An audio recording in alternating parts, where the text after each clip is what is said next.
आप लोग अभी तक के 10th बायो का है ना 7 चैप्टर में आप लोग अध्ययन किए।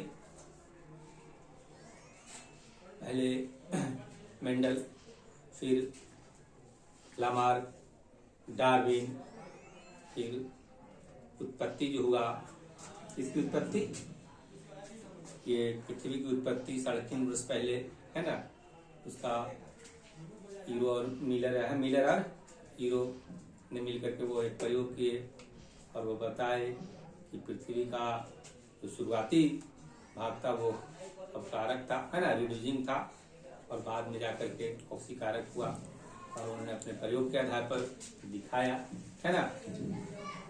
ये सब चीज ओक्रेन, हेराल्ड है ना, फॉक्स आदि सब मिलकर करके सोच की उन्हें पृथ्वी की उत्पत्ति और इस पर जीवन कैसे आया 3.5 वर्ष पहले, इसके बारे में उन्होंने बताया।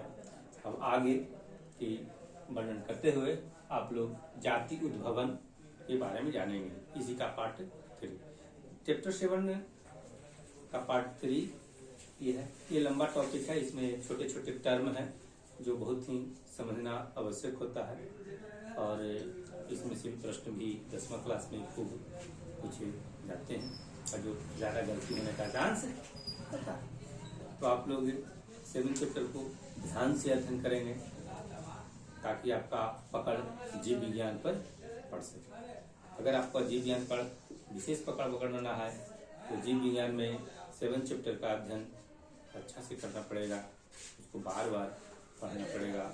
और ये हमारा वीडियो अगर आप सुनते हैं, नियमित सुनते हैं 1 से 2 बार, तो आपको बहुत लाभ मिलने की संभावना है। तो आप लोग इसी चरणों में मैं आप लोग को अब बताने जा रहा हूँ जाति उद्भवन। स्पेसियल जाति उद्भवन यानी एक नए जाति का बनना। जाति उद्भवन में एक नए जाति का बनना। तो इसमें भिन्नता के कारण, इसमें लैंगिक जनन में जो भिन्नता होता है, ये भिन्नता लैंगिक जनन में होने के कारण ये इसमें जाति उद्भवन मतलब वेरिएशन होता है। वेरिएशन में जाति उद्भवन, एक नए जाति बनने की संभावना अत्यधिक होती है। क्या होती है? अत्यधिक होती है ना। सब उप जाति, उप प्रजाति का बनना है ना, उप प्रजाति की बनने की संभावना लैंगिक जनन में अधिक होती है। एक एग्जाम्पल रूप में आप समझ सकते हैं कि आप कोई जानवर है, आप जानवर को कोई ले चले गए विदेश कहीं है ना, तो आप वहां पर रह गए तो बहुत हजारों साल के बाद में फिर आए तो देखे कि एक ही जात का जो जानवर आप ले गए थे उससे जब संपर्क बनाए थे तो उससे जो संतान उत्पन्न हो गया वो तो संतान उत्पन्न होगा, लेकिन फिर उसकी जाति नहीं बनेगी, उसकी खानदान नहीं चलता है। समान रूप से हम लोग समझ लेते हैं कि घोड़े और गधे से उत्पन्न खच्चर जो मूल होता है ना, मूल खच्चर, तो खच्चर तो उत्पन्न हो गया, घोड़ा और गधा के मिलन से खच्चर तो उत्पन्न हो गया, परंतु खच्चरों का संतान पुनः नहीं होता है। तो क्या हो गया? दोनों दो जाति, घोड़ा और गधा दोनों दो जाति है ना, तो वही उपजाति हुआ। तो उसी तरह वेरिएशन के फलस्वरूप उपजाति बनने की संभावना अधिक रहती है। इसमें बहुत सारे जो वातावरण में जो हमारे वेरिएशन होते हैं उसमें डोमिनेंट रहते हैं जो प्रभावी गुण है ना, और अप्रभावी गुण का भी आता है। तो जो प्रभावी गुण होते हैं वो वातावरण के साथ मिल जाता है और प्रभावी गुण उसमें दब जाता है, गौण हो जाता है। क्या हो जाता है? गौण हो जाता है। तो हम अब जाति उद्भवन क्या है भाई? जाति उद्भवन माने जाति उद्भवन है आनुवंशिकता में एक उप प्रजाति, क्या बनना? उप प्रजाति बन जाता है। इसी को हम लोग जाति उद्भवन कहते हैं। लैंगिक प्रजनन में कब होता है? लैंगिक प्रजनन में संभव होता है, लैंगिक प्रजनन में संभव होता है। उपजाति का विकास हो जाता है। क्या हो जाता है? उपजाति का विकास हो जाता है और वह नेचुरल रूप से सिलेक्टेड हो जाता है, मतलब वातावरण में वो रहेगा। क्या रहेगा? वातावरण में रहेगा। तो वैसे एक कब होता है? इससे होता है वेरिएशन से होता है, डीएनए में चेंज होने से, उसके जीनों के व्यवस्था में चेंज होने से ये संभव हो पाता है ना। तो मूल प्रजाति से कुछ भिन्न, मूल प्रजाति से भिन्न एक क्या बन जाना? एक उप प्रजाति का बन जाना है ना, उसको क्या कहते हैं? स्पेसिमेन है ना, स्पेसिमेन उप प्रजाति। फिर माइक्रो इवोल्यूशन, सूक्ष्म इवोल्यूशन क्या होता है? सूक्ष्म इवोल्यूशन नहीं हुआ, मान ले कि कोई जाति है, कोई पशु है या कोई है ना, तो आ रहा है, तो एक पीढ़ी में उसका मान ले कि 2 सींग वाला कोई जानवर को देख रहे हो, आने वाला सींग में उसको 3 सींग हो गए, ठीक है। अब वो 3 सींग वाला हमेशा हो गए 3 सींग, है ना, तो क्या होगा ये 3 सींग वाला जानवर क्या होगा? ये उप प्रजाति हो गया। क्या हो गया? वो उप प्रजाति हुआ। अब उप प्रजाति क्या होगा? जब वह 2 सींग वाला से संबंध बनाने के बाद जो हुआ उसका फिर खानदान नहीं हो, क्या हो?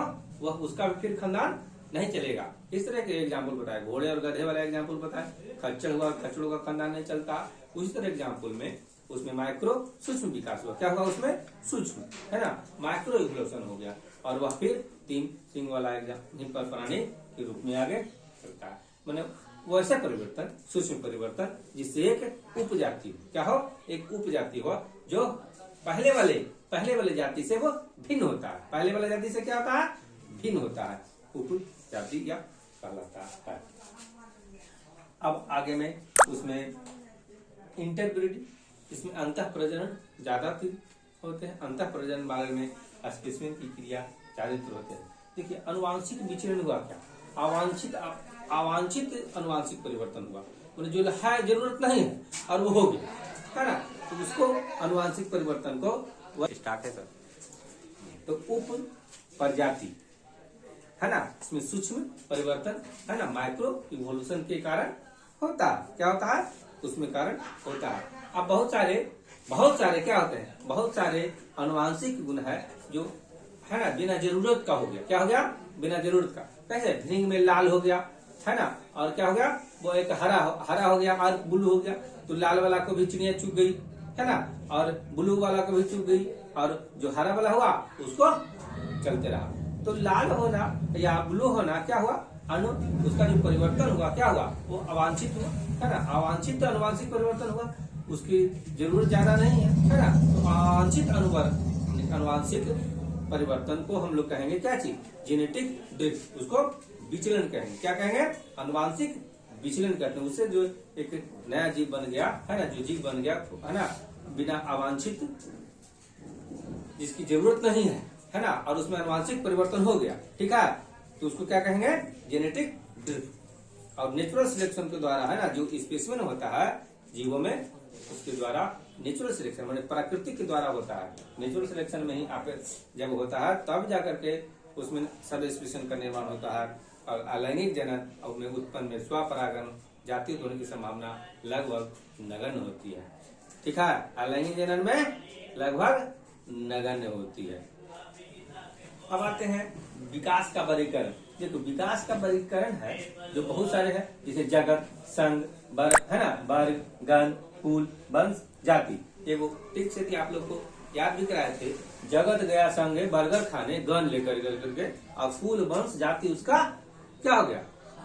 उसका पूरा, है ना, बर्गर खाया, तो क्या हो गया? जगत संघ बर्गर खाने गया, किस कौन सी लेकर गया? गण लेके आया, कुल, वंश और जाति। तो ये जो सीरियली है, ये क्या है? सीरियली में आता है हायरार्की, है ना, वो किंगडम का ये हायरार्की हुआ, वर्गीकरण का हायरार्की इसको क्या कहते हैं? वर्गीकरण पदानुक्रम, वर्गीकरण का पदानुक्रम इसको बोलते हैं।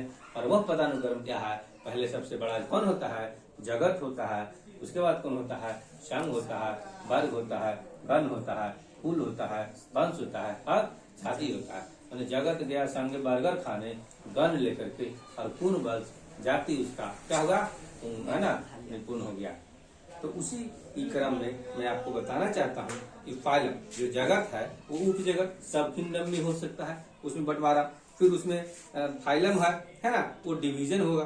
वर्ग है, कुल है, वंश और जाति, मैंने उसमें भी बंटवारा आप करते हैं, कोई भिन्न भिन्न हल्का हल्का परिवर्तन के कारण, है ना। और वह अपने पूर्वज का ये क्या है? बताता है, जो आपका पूर्वज क्या है ये बताता है ना।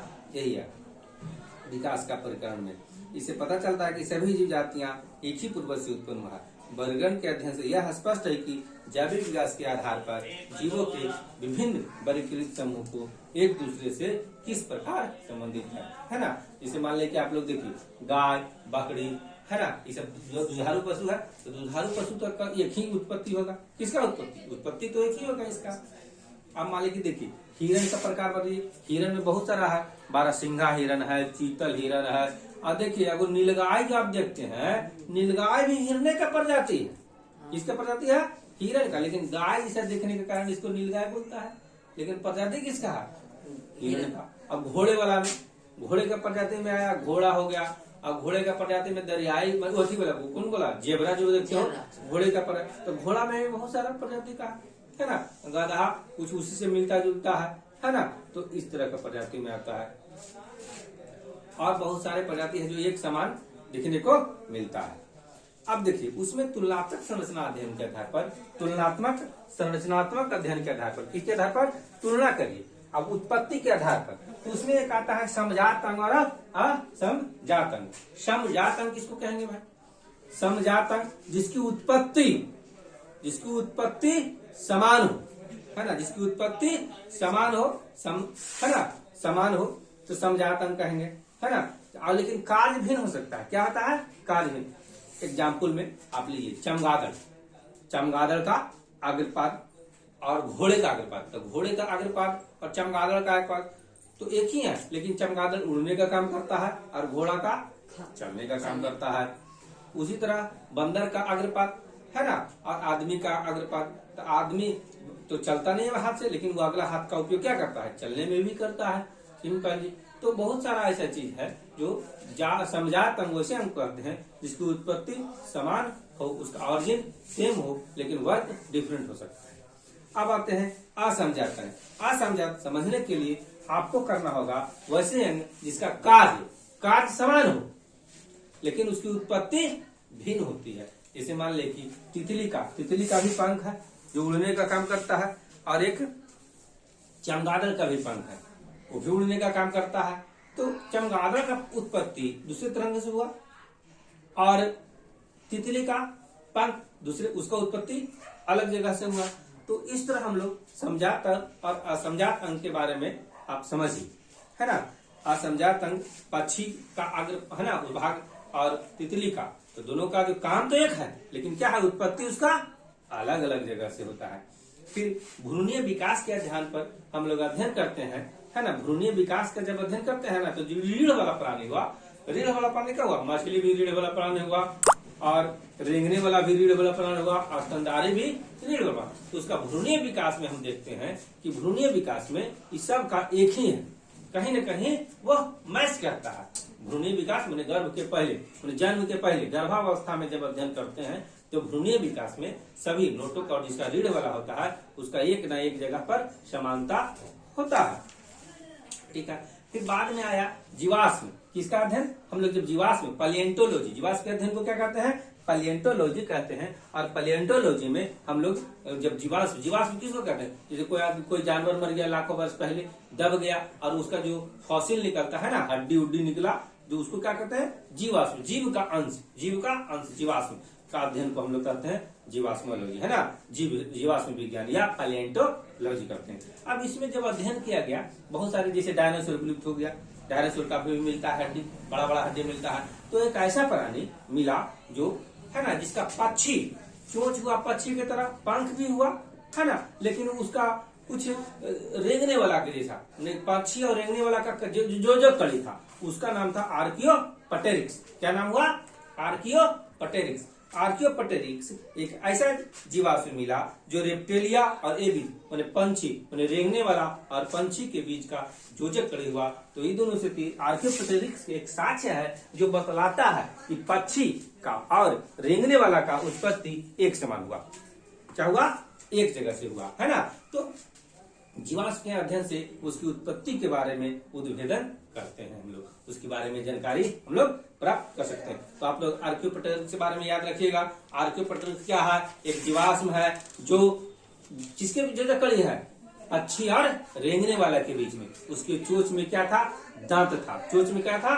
दांत था, और नाखून था बड़ा बड़ा। पंजे में क्या था? नाखून था बड़ा बड़ा। तो इस तरह हम लोग उसके कर सकते हैं, है ना। एबीज और रेप्टेलिया के बीच में उसको हम लोग रखते हैं। देखिए कोई भी चीज का जो एज है निर्धारण के लिए, जीवाश्मों का एज निर्धारण के लिए कार्बन 14 पद्धति अपनाते हैं। क्या पद्धति है? तो कार्बन 14 पद्धति क्या है, इसके बारे में आप लोग थोड़ा सा सुन लीजिए। कार्बन 14 पंक्ति कोई भी जंतु में दो तरह का आइसोटोप होता है ना, दो तरह का होता है। तो कार्बन 14 और कार्बन 12 है ना, कार्बन 14 और 14 समस्थानिक वाले दो को 14-12 और 14 है ना, 14 आइसोटोप वाले कार्बन 12 और कार्बन 14 दो तरह के कार्बन उपस्थित रहते हैं। तो कार्बन 12 वाले जो समस्थानिक होते हैं है ना, कार्बन 12 वाले समस्थानिक तो होते हैं जो अस्थिर होते हैं, क्या होता है स्थिर, उसमें घटोत्तरी नहीं होता है। परंतु कार्बन 14 वाले जो कार्बन होते हैं उसमें वो समय के साथ परिवर्तन होता है, क्या होता है समय के साथ परिवर्तन होता है वह है ना। तो आधा होने में लगभग 5000 कितना वर्ष का अंतर रहता है ना। तो इससे का तुलना करते हैं कि कितना उसका परसेंटेज बचा और उसके आधार पर हम लोग निकालते हैं कि इसका उम्र कितना हुआ है ना। तो मान लिया कि कार्बन 14 अभी बराबर है, जिसमें मारा उसमें तो दोनों बराबर होगा, लेकिन जब गड़ल गया हुआ कार्बन 14 का मान घट जाएगा है ना। अब मान लिया कि कार्बन 12 का मान है 1 ग्राम है या 1 ग्राम मानिए, और कार्बन 14 हो गया आधा ग्राम, इसका मतलब वो 5000 से ऊपर का है। कितना साल का है जीवाश्म, 5000 से ऊपर का, हाफ हो गया ना जी, आधा हो गया। अब मान ले कि उसमें मात्र 25% मतलब कि उसको 25 ग्राम है, तो उसका फिर बोलिए उसका आधा हो जाएगा। तो इस तरह उसकी उम्र ज्ञात हम लोग करते हैं C12 और C14 पद्धति के रेडियो कार्बन पद्धति के आधार पर। फिर आगे हम लोग आते हैं कि आपको विकास एक क्रमिक प्रक्रम है, विकास एक क्रमिक प्रकार है। इस पर समझने के लिए हम लोग प्लेनेरिया को देखेंगे। अब प्लेनेरिया का हम आंख को देखेंगे तो सबसे पहला आंख नजर आएगा, वो कम विकसित रहेगा। उसी तरह उससे जटिल माने सरल से जटिल क्यों दिया, सरल से जटिल एक और प्राणी है ऑक्टोपस, उसका आंख भी हम लोग अध्ययन करते हैं। तो देखते हैं कि पहले प्लेनेरिया का जो आंख जैसा दिखता है ना, और फिर अल्प नेत्र बिंदु उसको है ना रूडिमेंट्री आई स्पॉट के रूप में आता है। फिर ऑक्टोपस में आंख का विस्तृत अध्ययन मतलब कि उसमें करते हैं। फिर बहुत सारे देखिए, बहुत सारा आप लोग बंदा गोभी देखे होंगे, बंदा गोभी देखे है ना, किस तरह का बंदा गोभी, कोबी, कठ गोभी, ये सब है। तो पहले सिर्फ बंदा गोभी था, शुरू में क्या था बंदा गोभी, फिर बाद में आया गोभी, अभी आता है ब्रोकली। ये सब गोभी से ही उसका निर्माण हुआ है, उसका निर्माण हुआ है गोभी से थी। पहले था गोभी, फूल गोभी, फिर आया ब्रोकली आया ना। फिर बहुत सारा साग भी होता है ना। फिर कोलराबी होता है। इस सब का विकास भी आगे बंद गोभी से ही हुआ है। तो ये सब क्या होता है, उसमें जो परिवर्तन होता है, इवोल्यूशन होते होते आगे विकास हुआ। तो एक ही प्रजाति से सब लोग हुआ है ना। तो इसी तरह आगे बढ़ते हुए अब हम लोग जैव विकास में उसका एक जैव विकास का सदा प्रगतिशील है ना, उसमें जो होता है आगे प्रगति जेनेटिक ड्रिफ्ट मिलता है। जेनेटिक ड्रिफ्ट तो आपको बोले कि है ना, प्राकृतिक चयन, अनुवांशिक विचलन, किसी भी जाति को एक ऐसा आबादी या समष्टि का विकास करता है। मान ले कि अब देखिए पूरा मनुष्य है ना जी, तो मनुष्य के जीन सब, अब यहाँ का आदमी ले लीजिए या इंग्लैंड का आदमी ले लीजिए, लेकिन क्रोमोसोम की संख्या तो सब 46 होगा है ना। तो इसी तरह कहेंगे इसको मनुष्य का समस्त मानव जाति का जो होगा क्रोमोसोम समान है, इसको क्या कहेंगे, इसको जीन पूल कहेंगे। क्या कहेंगे, जीन पूल कहेंगे है ना, इसको जीन पूल कहेंगे। एक ही जाति का पूरा जो समस्त जीन होगा जो अति बनता है उसकी संरचना, उसको कहते हैं जीन पूल कहते हैं। अब आइए आणविक वृद्धि। आणविक वृद्धि क्या है, आणविक मानव सहित विभिन्न जीवों के पूर्वजों की खोज उनके डीएनए के परिवर्तन के अध्ययन पर किया जा सकता है। डीएनए में परिवर्तन का अर्थ है उसके प्रोटीन का अनुक्रम परिवर्तन, डीएनए के अनुक्रम सीक्वेंस पर उसके जाति अनुवृत्ति आप हम लोग देखते हैं। उसके प्रतिस्थापन से, उसके डिप्लेशन से, उसके सब्स्टिट्यूशन से, उसके इन्वर्सन है ना, उसके एडिशन के आधार पर उसके द्विगुणन, ये सब है ना शामिल है। अब आप लोग देखिए, मान ले कि पहले चोर जो पकड़ाता था वो फिंगरप्रिंट अंगूठा के आधार पर पकड़ाता था, लेकिन आजकल बहुत वैज्ञानिक पद्धति उच्च हो गया है और उसको डीएनए फिंगरप्रिंटिंग के आधार पर भी अब लोग चोर को पकड़ते हैं। मान लीजिए कोई बलात्कारी आदमी है ना, उसके खून से, उसके सीमेन से, उसके बाल के अति से डेवलप कर लेता है, डीएनए पैटर्न बना लेता है और चोर का वास्तविक पहचान हो पाता है ना। अब देखिए क्या होता है, अब एक मानव प्रवचन, क्या है मानव प्रवचन है कि मानव की उत्पत्ति एक जगह से दूसरी जगह चला जाता है। क्या चला जाता है, एक जगह से दूसरे जगह चला जाता है। तो लगभग में आदमी है ना 2 लाख वर्ष पूर्व पहले उसकी उत्पत्ति हुई और उसका है जो कि एक जगह से दूसरी जगह चल जाना, जैसे मध्य यूरेशिया। क्या हुआ? मध्य यूरेशिया आदमी का माना जाता है और वहां से उत्पत्ति माना जाता है, फिर वहां से थी वो पर्वत। तो अभी भी जो हम लोग को अनुमान लगाते हैं यहाँ का डीएनए मध्य यूरेशिया का डीएनए जब मनाते हैं तो मैच करता है। क्या करता है? मैच करता है। इससे अनुमानित होता है कि यहाँ प्रवचन है ना, उसका जो आदमी का जो मानव का प्रवचन हुआ है ना, वो है जो कि समान है। सभी मानव का डीएनए, यहाँ का आदमी हो या कहीं का डानी हो, इसका एक ही डीएनए हो रहता है। तो समस्त आबादी का जो समष्टि का जो जीन है ना, को जो अति है उसको क्या कहते हैं? क्या थी? जीन पूल उसको बोला जाता है। जैसे त्वचा का, बालों का, शरीर की लंबाई, उसके गठन है ना, मनुष्य क्या है? एक है, इसलिए सारे मनुष्य का वैज्ञानिक नाम क्या है? Homo sapiens. शरीर का बनावट, सब आंख का बनावट सब तो लगभग समान है ना जी सभी मनुष्य का, तो इसलिए मनुष्य का क्या वैज्ञानिक नाम है? Homo sapiens. क्या है? Homo sapiens. Homo sapiens. इतना अध्ययन के बाद आप लोग से जो इसका कुछ प्रश्न है वो आप लोग बताइए, ठीक है? तो बोलिए, किसी जीव की जीनी संरचना क्या कहलाता है? जीन प्रारूप या जीनोटाइप। हाँ, जीन प्रारूप या जीनोटाइप। जीनी संरचना होगा जीनोटाइप और लक्षण प्रारूप क्या होगा? फिनोटाइप। लक्षण प्रारूप को फिनोटाइप कहते हैं, है ना? आगे बताइए, मेंडल ने अपने प्रयोग के लिए बगीचे में उगाए जाने वाला किस पौधे का चयन किया? साधारण मटर। वैज्ञानिक नाम? पिजम सैटिवम। पिजम सैटिवम, याद रखिएगा। आगे, जीव की वह शाखा जिसके अंतर्गत विभिन्नता तथा आनुवंशिकता का अध्ययन किया जाता है क्या कहलाता है? आनुवंशिकी या जेनेटिक्स।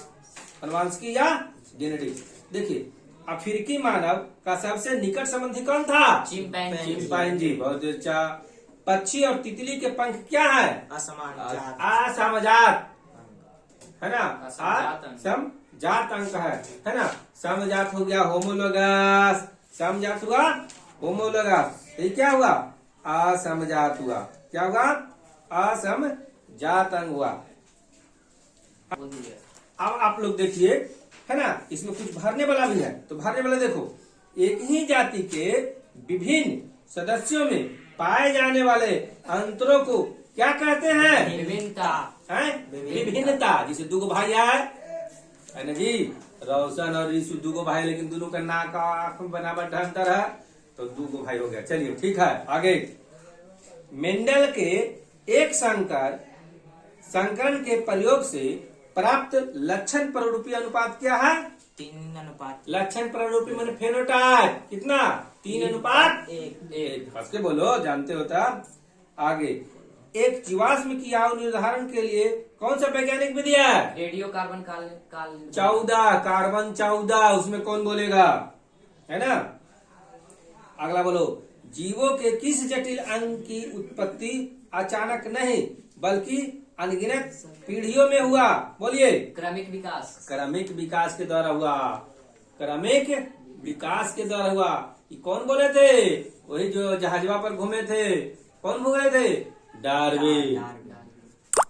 जहाज पर HMS बीगल पर गए थे ना, अमेरिका से ब्रिटेन, ना ब्रिटेन से अमेरिका गए थे 31 से 36 के बीच में। ब्रिटेन से अमेरिका। एक क्वेश्चन और है जी, बोलो।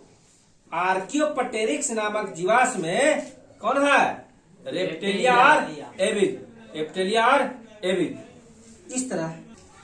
इस तरह आप लोग अध्याय 7 अच्छी तरह से किए हैं और आप लोग इसे बार बार पढ़िए और तो आपको निश्चित रूप से लाभान्वित हो।